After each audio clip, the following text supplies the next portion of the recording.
मंजू, ये कितना गीला पोछा लगा रही है? लादी कब सूखेगी? 50 बार समझा चुकी हूँ।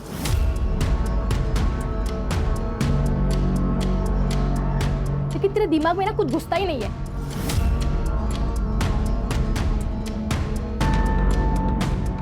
यूजलेस।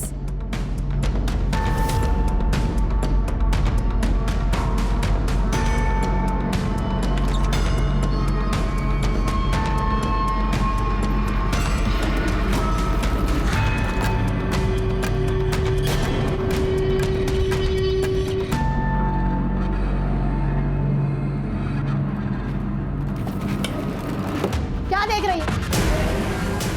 हर जगह पे नजर रहती है ना तेरी। जा काम कर।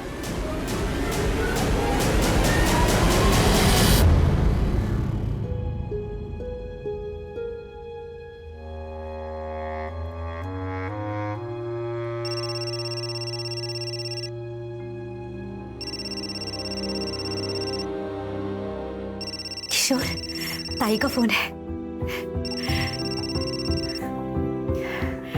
कैसी है बेटा? मैं ठीक हूँ आई। पैसे मिल गए थे ना? एकदम सही समय पर।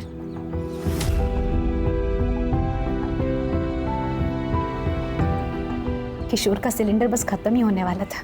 क्या? तो किशोर ठीक है ना अभी? हाँ, तू अगर पैसे नहीं भेजती ना तो पता नहीं क्या होता। ओह आई। बेटा ये ले, किशोर से बात कर।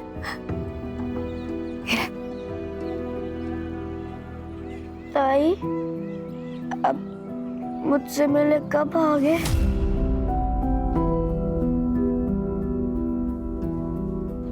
जल्दी आ जाऊंगी। तू ठीक हो जा, फिर मैं तुझे हवाई जहाज में ले चलूंगी। प्रॉमिस? प्रॉमिस। आई, मैं बाद में बात करती हूँ। हाँ, मुझे लेट हो रहा है।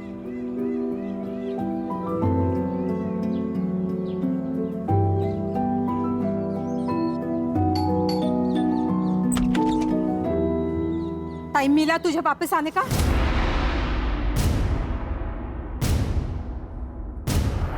सॉरी भाभी, वो थोड़ा लेट हो गया।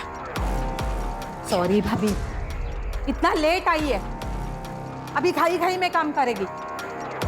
नहीं भाभी, आप टेंशन मत लीजिए, मैं अच्छे से काम करूंगी। घाई घाई के चक्कर में ना कहीं गंदगी नहीं रह जाए। और हाँ, वो मीता के घर जाके आई या जाना बाकी है?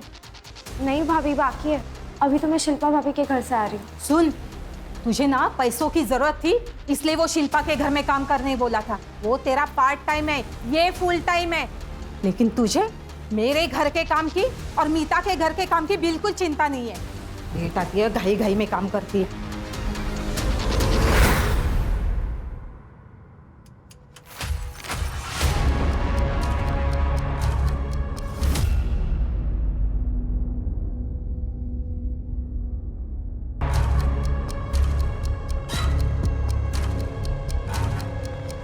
नीतू, मैं जा रहा हूँ। आई, मैं जा रही हूँ। मंजू, चॉकलेट तेरे लिए, बाद में खा लेना, ठीक है? लेना, और आई को बोलना मत।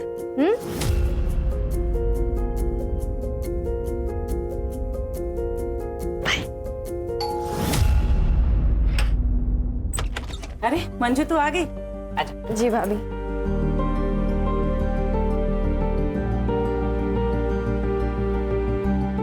और नाश्ता किया मंजू तूने?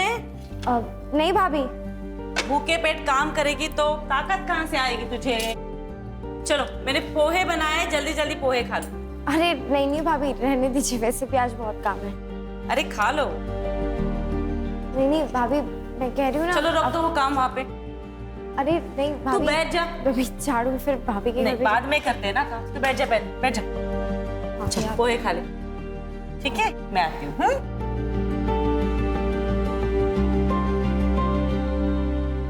मम्मा, मेरी प्रोजेक्ट फाइल नहीं मिल रही है, आपने देखी क्या? दीदी एक मिनट, मैं ढूंढ देती हूँ। You eat, sweetheart. I'll find it.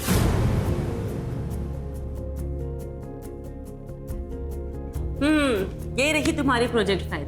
मैंने कल ही मंदिर में रखी थी, तुम्हें अच्छे मार्क्स आए ना, इसीलिए। मम्मा, आपका ही अंधविश्वास भी ना। आर्या, Yes. बेटा ready? Yes, yes. Come on, I will drop you to your college. Okay.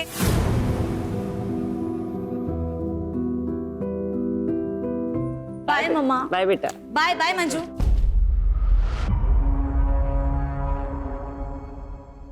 तू चिकन क्यों ले रही है? वो मैं जब बना रही थी तो आपने इसे साइड में रखा था तो मुझे लगा मेले होगा। तू कोई महारानी है क्या कि तेरे लिए मैं अलग से निकाल के रखूंगी? ये हमारे कुत्ते के लिए। तेरा खाना इधर है, ये ले, गरम कर ले इसे। ये छोले तो मैंने पिछले हफ्ते बनाए थे ना, तो क्या हुआ, खाना फेंक दूं? खा ले चुपचाप।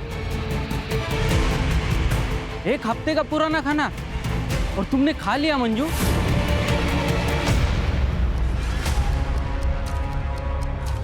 तो क्या करती, भूख लगी थी तो खा लिया। ये लोग ना बाइयों के साथ ऐसे ही बर्ताव करते। नीता भाभी, देविका, आर्या, नवीन सर, ये सब अच्छे, लेकिन बाकी सब तो हैवान है, हैवान।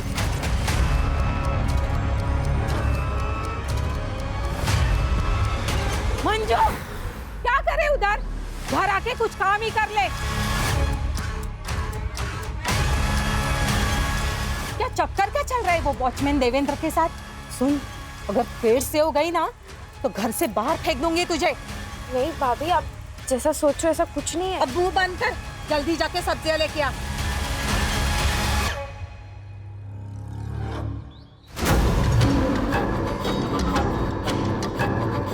देखो दत्तू, तुम मेरा रास्ता छोड़ दो, ठीक है? ए, ज्यादा नाटक मत कर। अभी झाड़ियों में लेके जाऊंगा और अपनी मनमानी करूंगा, समझी क्या?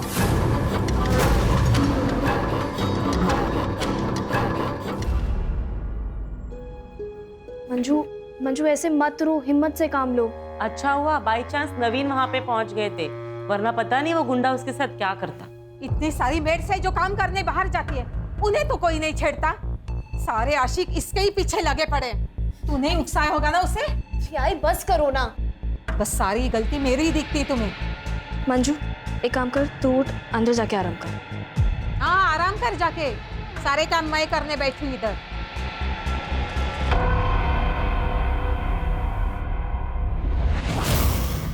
बेटा मेरी मजबूरी थी, नहीं तो तुझे काम पर कभी नहीं जाने देती। खुद मेहनत करके दोनों को पाल लेती, लेकिन किशोर को मेरी जरूरत है। और तेरे बाबा के बारे में तो जानती है ना, सारा पैसा दारू में उड़ा देते हैं। मुझे पूरा यकीन है एक दिन ये सारी मुसीबतें खत्म हो जाएंगी।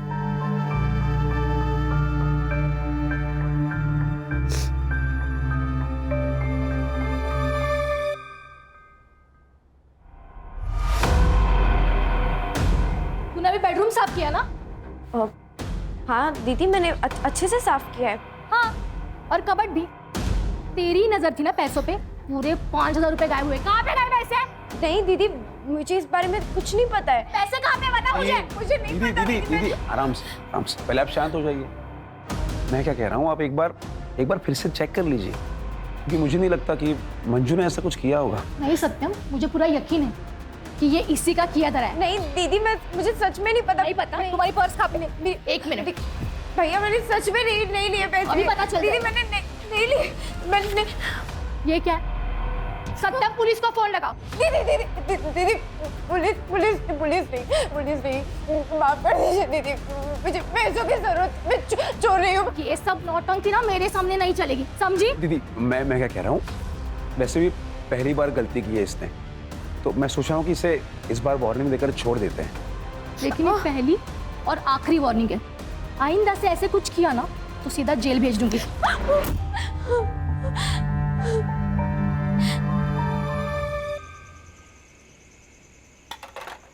मंजू क्या कर रही है? चलते। अरे लेकिन कहाँ? अरे यार, मम्मा पापा देविका के पेरेंट्स के साथ बाहर गए, हम भी कहीं चल के पार्टी करते हैं ना। लेकिन दीदी, हम जा कहाँ रहे हैं बताइए। अरे तुम बैठो, हम लॉन्ग ड्राइव पे जा रहे हैं। सिट।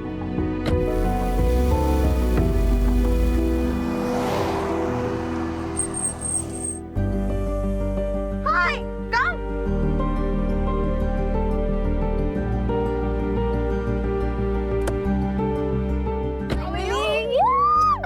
कैसी है? I am good. अरे इसी में लिए आई? हाँ यार, चलो फिर मजा आने वाला है। चले मंजू, चलो।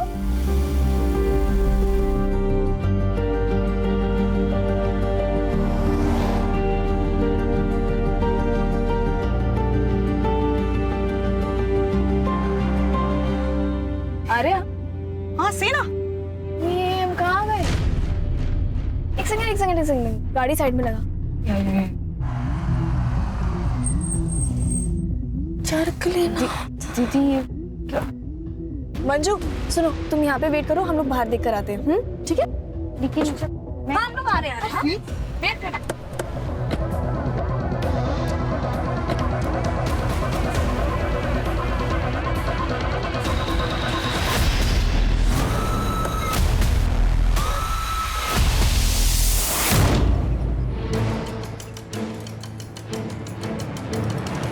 अरे तू अब तक मीता के घर काम करने गई नहीं?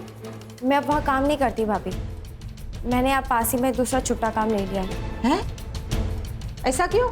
वहाँ काम बहुत होता है ना भाभी, इसलिए।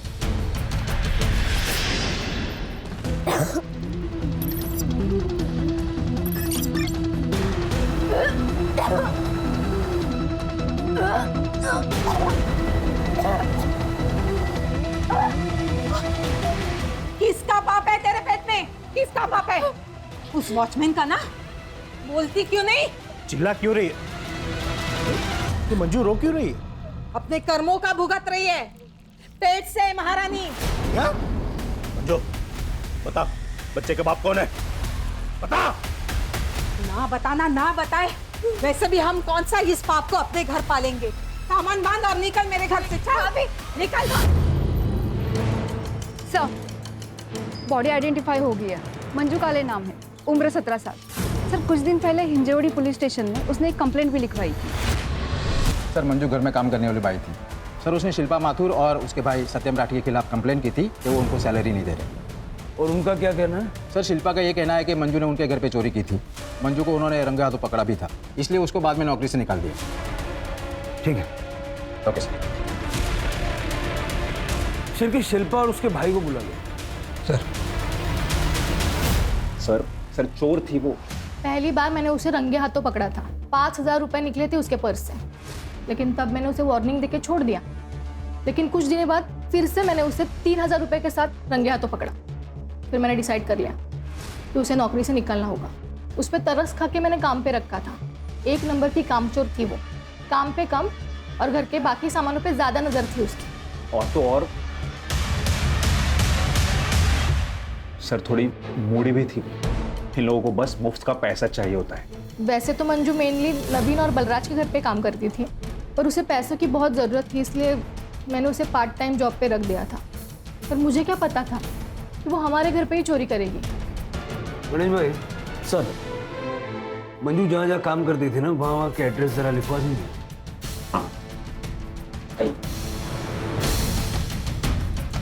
ये भाई बहन की डिटेल्ड बैक स्टोरी निकालो। सर, मंजू की postmortem report. Sir postmortem report के हिसाब से मंजू की मौत 15 नवंबर की रात को 9 बजे से लेकर 12 बजे के बीच में हुई थी। और सर मौत का कारण है पेट में मल्टीपल स्टैबिंग, कुल्हाड़ी या किसी ऐसे चीज़ का इस्तेमाल किया गया है। और सर मर्डर के समय वो 6 वीक प्रेग्नेंट थी।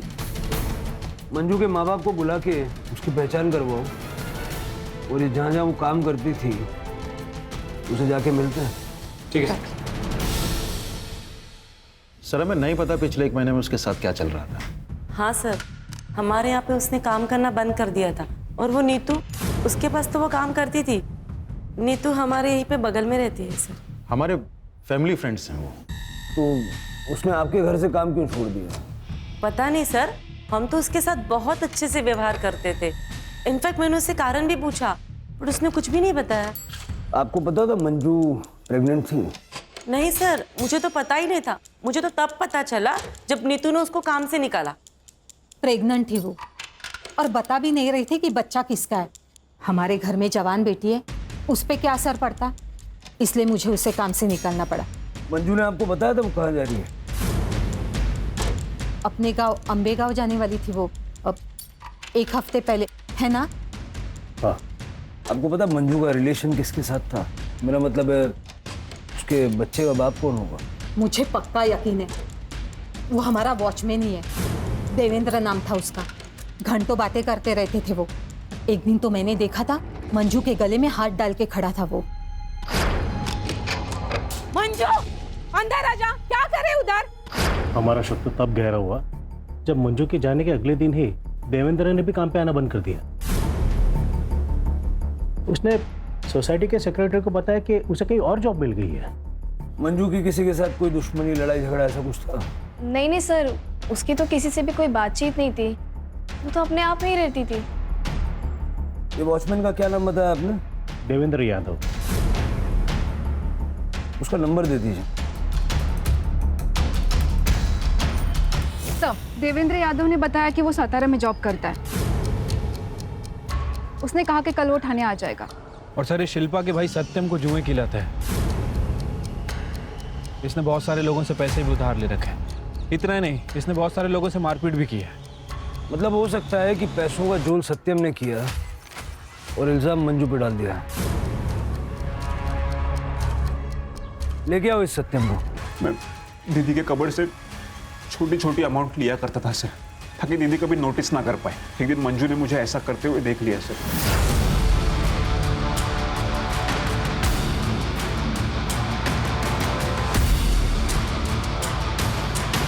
वो मटके वाले लोग मेरे पीछे पड़े थे सर, कि मुझे उनके पैसे देने थे।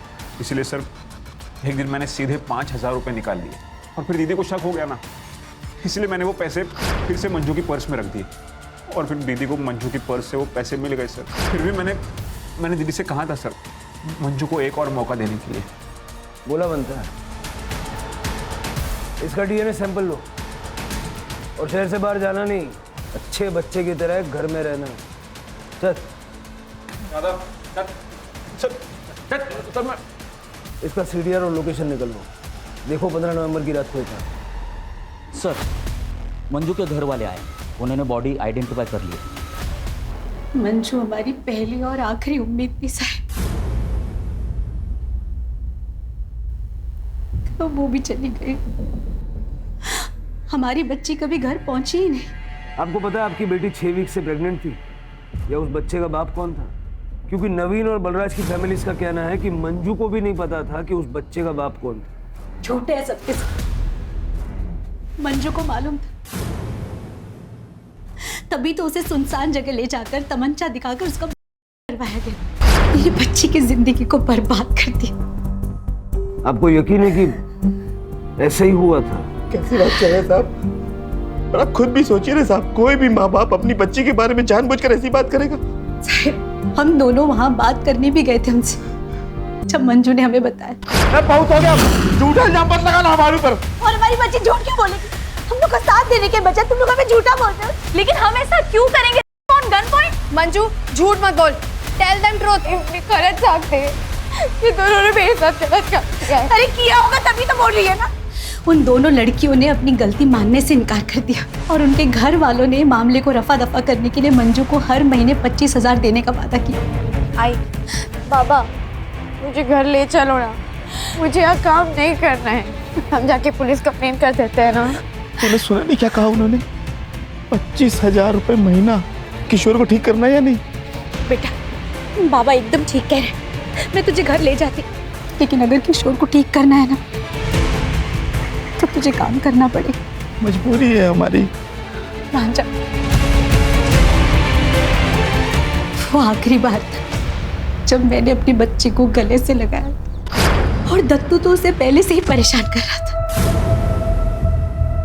ये दत्तू कौन है? एक आवारा लड़का ऐसा है उसी एरिया का, जो जब भी घर से बाहर निकलती थी उसे छेड़ता था। एक बार तो नवीन साहब ने भी बचाया।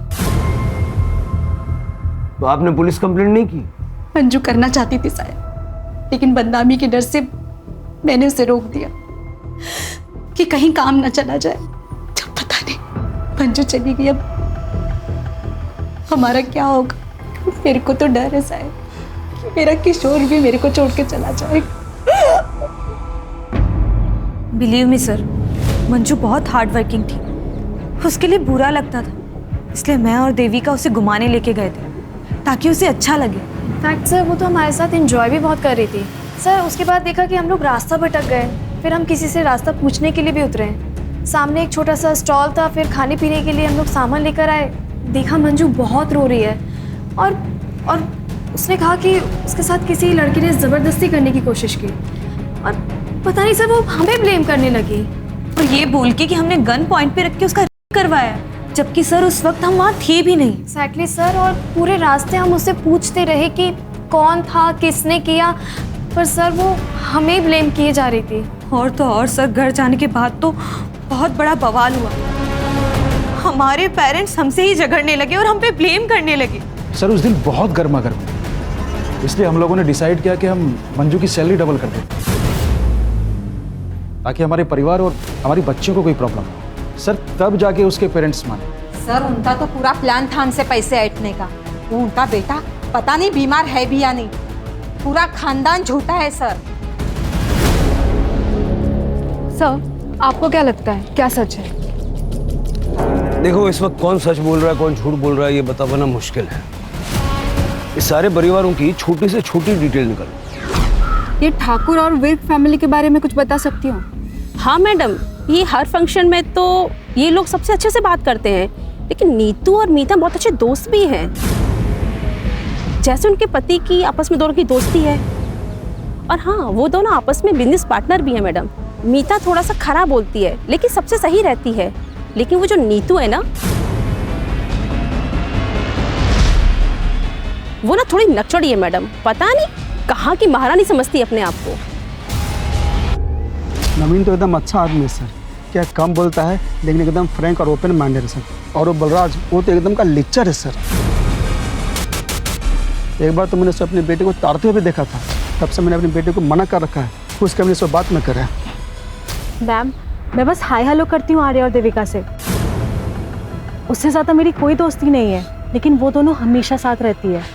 और मैंने सुना है कि वो दोनों साथ में पार्टी करती है और ड्रग्स भी लेती है। आ गए आप लोग। किशोर को मैंने खाना खिलाने की बहुत कोशिश की, जरा सा ही खाया उसने। आप खिला देना। ठीक है।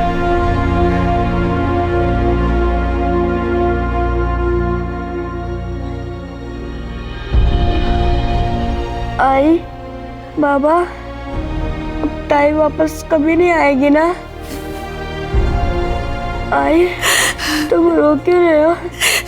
ताई नहीं आएगी? ताई मेरी याद आ रही है। आई मिस यू ताई। हो सकता है ये दोनों फैमिली झूठ बोल रहे हैं। इनको पता है कि मंजू का किसने किया, या फिर ये दोनों लड़कियां झूठ बोल रही हैं और इनका परिवार इनकी मासूमियत पे भरोसा कर रहा है। सर ऐसा भी हो सकता है कि सावित्री और गंगू झूठ बोल रहे हैं। हो सकता है कि इन लोगों ने ब्लैकमेल करके अच्छा पैसा बनाने की सोची, या फिर मंजू उतनी सीधी थी ही नहीं, इसलिए ये दत्तू टाइप के लड़के उसके पीछे पड़े रहते। बहुत कंफ्यूजिंग है सर। दत्तू मिला क्या? सर अभी तक नहीं। वो और उसकी बहन योगिता दोनों अंडरग्राउंड है। सर पता चला है कि योगिता से पहले वो विर्क और ठाकुर फैमिली में काम करती थी, लेकिन सर बीमारी के कारण वो काफ़ी छुट्टियां ले रही थी, इसलिए उन्होंने योगिता को हटा के मंजू को परमानेंट काम पे रख लिया था। मतलब योगिता के पास भी मंजू से बदला लेने का मोटिव था। ये भाई बहन को जल्द से जल्द ढूंढो। सर, वॉचमैन यादव आ गया। ऐसा कुछ भी नहीं था साहब, आप भी उन लोगों की तरह गलत समझ रहे हो सर। वो मेरी बहन जैसी थी। बहन, मुंह बोली बहन, ये सब बहाने बहुत फालतू लगते हैं। बात समझ में आ रही है? सर कसम खा के कहता हूँ साहब, उसको मैं बहन मानता था। उसके जाते ही तूने जॉब क्यों छोड़ी? सातारा में अच्छी जॉब मिल गई थी और पेमेंट भी अच्छी थी, इसलिए मैंने वो जॉब छोड़ दी। और साहब ये तो इत्तेफाक था कि मंजू ने और मैंने साथ में जॉब छोड़ी। साहब जाते वक्त मंजू ने मुझे बाय भी नहीं किया। मंजू का मर्डर हो गया है और तुझे बाय की पड़ी। हाँ? नीतू विर्क ने बताया कि मंजू की प्रेगनेंसी का जिम्मेदार तू है। क्या? अब ये मत बोलना कि तुझे पता नहीं था मंजू प्रेग्नेंट थी। नहीं साहब, मुझे पता था। नीतू मैम ने मुझसे बात की थी जब उनको पता चला कि मंजू प्रेग्नेंट थी। सच बता यादव, तूने ही मंजू को प्रेग्नेंट किया है ना? नहीं मैम साहब, वो मेरी बहन जैसी है, पर मुझे पता है वो किसकी वजह से प्रेग्नेंट है। किसकी वजह से? नवीन साहब। मैडम 1 महीने पहले नवीन साहब ने उसके साथ किया था और इसी वजह से मंजू ने उनके घर का काम छोड़ दिया था। ये बात मुझे खुद मंजू ने बताई थी। भाई यादव, मानना पड़ेगा, कहानियाँ बहुत अच्छी सुनाता है, लेकिन पुलिस के आगे कहानी सुनाने पे तालियां नहीं तमाचे मिलते हैं। कसम खा के कहता हूँ साहब, मुझे ये बात मंजू ने बताई थी। मुझे मंजू पे पूरा भरोसा था। वो बहुत खुददार और प्यारी लड़की थी साहब। वो अपने परिवार के लिए दिन रात काम करती थी। उसको अच्छी ज़िंदगी मिलनी चाहिए थी साहब। उसके खुली को मत छोड़ना। याचा DNA सॅम्पल घेऊन मग याला पाठवा जा। तो यादव सच बोल रहा है ना, या झूठ? देवेंद्र ने मुझे बताया था कि नवीन ने मंजू का किया था।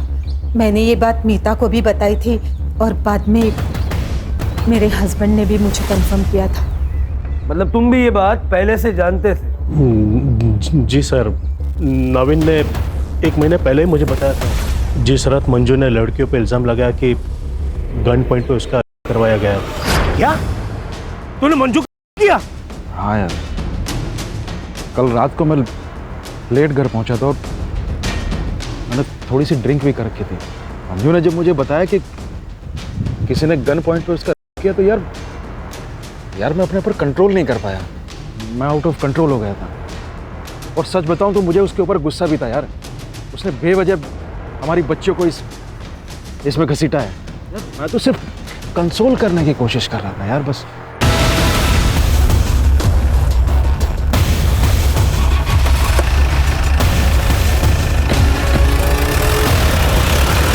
पता है, किसी के चेहरे पे तो जाना ही नहीं चाहिए। किसे पता था कि नवीन होगा?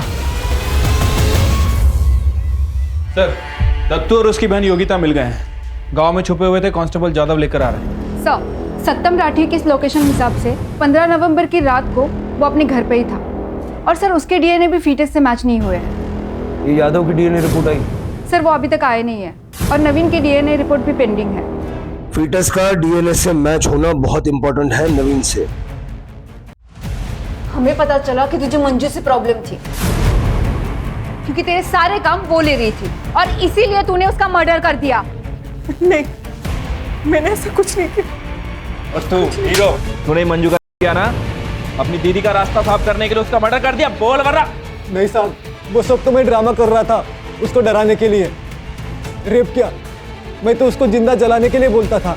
तू मुझे जलाना चाहता है ना, मेरा करना चाहता है ना, तो ठीक है। एक काम कर, तू ना मुझे मार ही दे, पर तू मुझसे एक वादा कर कि मेरे मरने के बाद तू मेरे भाई का, उसके इलाज का और मेरे आई बाबा के 2 वक्त के रोटी का इंतजाम करेगा। क्योंकि अगर मैं नहीं रही ना, तो मेरे पीछे उनके देखभाल के लिए कोई नहीं है। बोल, करेगा तू ये सब? हाँ, मुझे मंजू से प्यार हो गया था।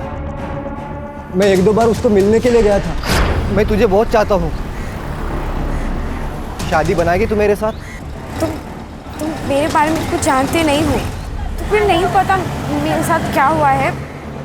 बहुत गलत हुआ है मेरे साथ। मुझे जानना भी नहीं है। वो जो उस दिन कार में जो हुआ था, उसे भूल जा। क्या? तुम्हें कैसे पता कि उस दिन मेरे साथ? हाँ, ये जो मंजू ने इल्जाम लगाया था कि गन पॉइंट पे किसी ने उसका किया, ये बात सच है?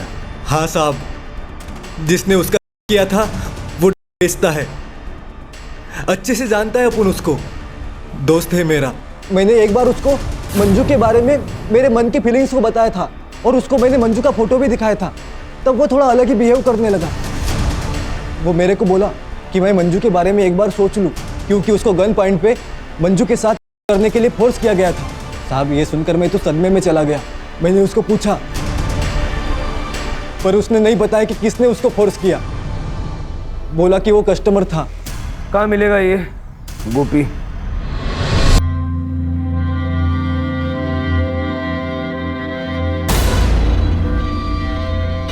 शादी को देना, ठीक है? चला, और माल किधर गया? क्या रे गोपी, चल तेरे से कुछ बात करने का है। कौन है रे तू, और क्या बात करना है तेरे को? वो गन पॉइंट वाला मर्डर केस है ना, उसके बारे में।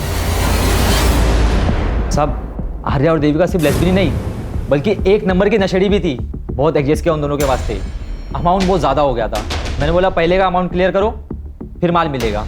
फिर साहब, वो लोग ने 1 महीने पहले एक सुनसान जगह पे बुलाए थे साहब।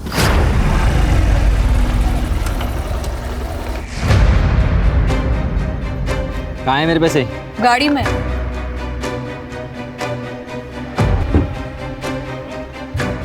अबे ये क्या है, कहाँ है मेरे पैसे? और दोनों मिलकर मुझे ब्लैकमेल करना चालू कर दिए। बोली कि अगर फ्री में नहीं देगा तो तेरी ये वीडियो वायरल कर देंगे। मैं क्या करता साहब, ये वीडियो देख लीजिए साहब, उन दोनों ने मुझे भेजा था। इसका डीएनए सैंपल लो, मैं यहाँ ठेवा था। सर मेरे को क्यों सर आप सर प्लीज सर। तो ये वीडियो सच है? तुम दोनों ने मिलके गोपी को फोर्स किया कि वो मंजू का करे? जी मैम, हम ये वीडियो दिखा के फ्री में लेंगे। और वो गन कहाँ से आई? सर वो गन नकली थी। हाँ सर, ये देखिए हमने ऑनलाइन ऑर्डर की थी, ये देखिए गन नकली थी सर।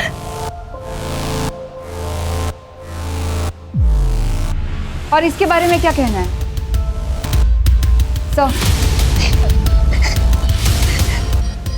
बच्चे क्या कर रहे हैं, कभी जानने की कोशिश की आपने? सारे माँ बाप को लगता है कि हमारे बच्चे बहुत अच्छे हैं, बहुत सीधे हैं, लेकिन बच्चों की हरकतों पर नजर रखने की जिम्मेदारी भी माँ बाप की होती है। क्यों चला दूंगी ना? चलो।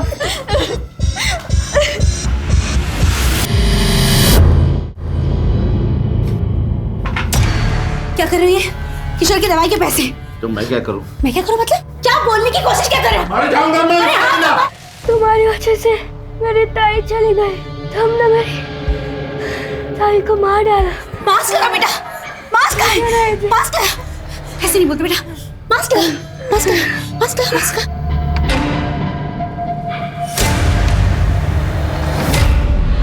सर अभी तक जितने भी डीएनए सैंपल लिए किसी के भी सैंपल फीटस से मैच नहीं हो रहे। यादव, गोपी, दत्तू, यहाँ तक कि नवीन के भी सैंपल मैच नहीं हुए। तो बच्चा किसका था और मंजू को किसने और क्यों मारा? जिस तरह से आर्या और देविका का सैडिस्टिक नेचर है, ये दोनों भी मंजू को मार सकते हैं। लेकिन पड़ोसियों के मुताबिक जिस रात ये मर्डर हुआ, ये लोग देर रात तक पार्टी कर रही थी। चल के हो सकता है कि कोई ऐसा है जिस पे अभी तक हमारा शक नहीं गया, या जो हमारे सामने ही नहीं आया। सर, यादव का वीडियो कॉल आ रहा है। उठाओ। हाँ यादव। सर, काम से छुट्टी नहीं मिली सर, इसलिए मैं पुणे नहीं आ पाया। पर मुझे कुछ बहुत ज़रूरी चीज़ बतानी थी सर, जो मुझे मंजू ने बताई थी। वो कार में जो हुआ था ना, उसके पहले वो कुछ दिन के लिए अपने गांव गई थी, और वापस आने के बाद वो अपनी माँ से बात कर रही थी, तब मैंने सुना था। आई, तू आत्महत्या करने के बारे में सोच भी कैसे सकती है? अच्छा हुआ बाबा वहाँ समय पर आ गए और तुझे वो पेस्टिसाइड पीने से रोक लिया। तुझे पता भी है तेरे बाद किशोर का क्या होगा, कौन देखभाल करेगा उसकी? तू दोबारा ऐसा कदम नहीं उठाएगी। चल फोन ठेवते। मंजू, क्या हुआ? तेरी आई अपनी जान क्यों लेना चाहती है? क्योंकि मेरे साथ जो हुआ है, उन्हें ऐसा लगता है कि उन सबकी जिम्मेदार वो है। क्या हुआ है तेरे साथ? मंजू, अब घर चलेगी महारानी। तुम्हें अंदाजा है सावित्री ने अपने आप को खत्म करने की कोशिश क्यों की? नहीं सर, इस बारे में हमारे बीच में कोई बात नहीं हुई सर, और मैं भूल भी गया था सर। ठीक है, thanks Yadav. Yes sir. Ambe गाँव चलने की तैयारी करो शिरके। सर। कंकु मेरा दूसरा पति है साहब। 12 साल पहले नदी में डूबने की वजह से मंजू के बाबा की मौत हो गई थी। मंजू 5 साल की थी। 1 साल बाद मैंने कंकु से दूसरी शादी की, क्योंकि वो मंजू को अपनाने के लिए तैयार था। लेकिन 1 नंबर का बेवड़ा निकला कमीना। दारू और इसके अलावा उसे और कुछ सोचता ही नहीं। किशोर के बाद ऑपरेशन करा लिया, क्योंकि मुझे दूसरा बच्चा नहीं चाहिए था। 1 महीने पहले मंजू हमसे मिलने आई थी। मैं बाजार गई थी कुछ सामान लेने। जब लौटी तो देखा, अब पति के खिलाफ पुलिस में रिपोर्ट तो नहीं कर सकती थी ना। फिर मुझे लगा कि मैंने अपनी बच्ची को धोखा दिया, इसलिए मैं जीना नहीं चाहती थी। लेकिन गंगू ने मुझे बचा लिया।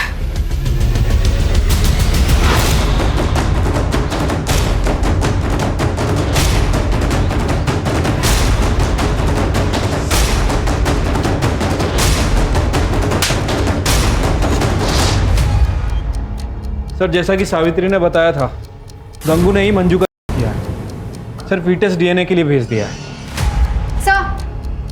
सर 15 नवंबर का सीसीटीवी फुटेज मिल गया है। तालाब पे जाने वाले रोड का सीसीटीवी फुटेज। सर 15 तारीख की शाम को 5 बजे के आसपास नवीन की गाड़ी यहाँ से गुजरी है। लेकिन नवीन ने तो कहा था कि उसकी गाड़ी बलराज लेके गया था खंडाला बिजनेस मीटिंग के लिए और रात को लौटा था। नहीं सर, वो झूठ बोल रहा है। ये देखिए दूसरे कैमरे के सीसीटीवी फुटेज। लेके आओ दोनों को।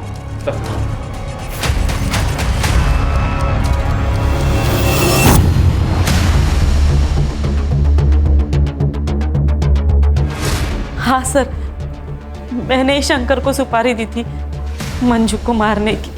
नीता भाभी, मुझे अम्बे गाँव तक छोड़ने के लिए थैंक यू। हाँ, इट्स ओके मंजू, और अपने पैसे के लिए चिंता मत करना। मैंने नीतू से बात की है, वो तुम्हें पैसे दे देगी।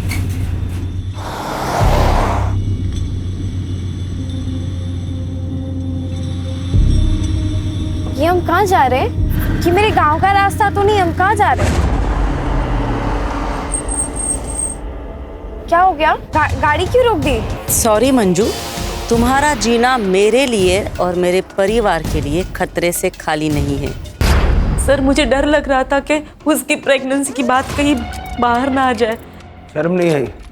एक महिला होके तुमने अपने पति के घिनौने काम को छुपाने की कोशिश, यहाँ तक कि मंजू का खून कर दिया। और वैसे तुम्हें बता दूं, मंजू के पेट में जो बच्चा था नवीन का नहीं था। लेके जाओ इनको। चलो मैडम, चलो। Thank you. जब भी पुणे आओगे मिलना जरूर, ख्याल रखना। सर, गंगू का डीएनए फीटस से मैच हो गया है, जैसा कि देवेंद्र को प्रॉमिस किया था। मंजू को इंसाफ दिला दिया सर। सर, वो किशोर काले, मंजू का भाई, उसकी डेथ हो गई। सर, जब से हम अम्बे गाँव से वापस आए तब से उसने ऑक्सीजन सप्लाई और दवाई लेने से मना कर दिया था। संभालो अपने आप को। सर, अगर ये सो कॉल्ड पढ़े लिखे लोग मंजू को जिंदा रहने देते तो कम से कम किशोर तो जिंदा होता। फिर के हमारी सर्विस में इमोशन का कोई काम नहीं, वैसे तो काम ही नहीं कर पाएंगे।